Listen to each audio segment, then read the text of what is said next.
Good day guys! Ako nga pala ulit si Alvin Yung, ang inyong Sales Executive ng Mitsubishi Jose Abad Santos, Tondo, Manila. Kung ikaw ay nagpaplano na mag-apply at hindi mo alam kung ano ang mga requirements, para sa iyo ang video na to. For locally employed, ang mga kailangan nating requirements, unang-una, 2 government valid IDs, proof of billing sa bahay, and then certificate of employment with compensation. Latest dapat yun and then ITR 2316, and then 3 months payslip kung meron kang available.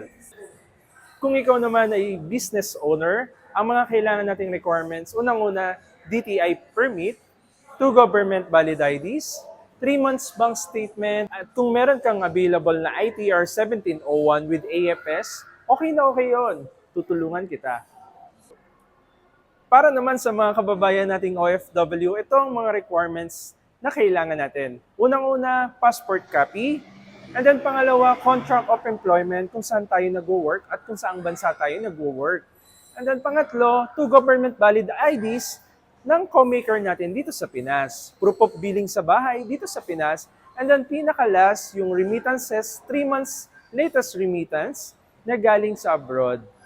So guys, kung interested kang mag-apply, message or call nyo lang ako sa 0968-8620527 or sa aking personal FB account, Alvin Yung. Ako nga pala ulit si Alvin Yung, ang inyong Sales Executive ng Mitsubishi Abad Santos, Manila. See you guys! Drive your ambition. Mitsubishi Motors.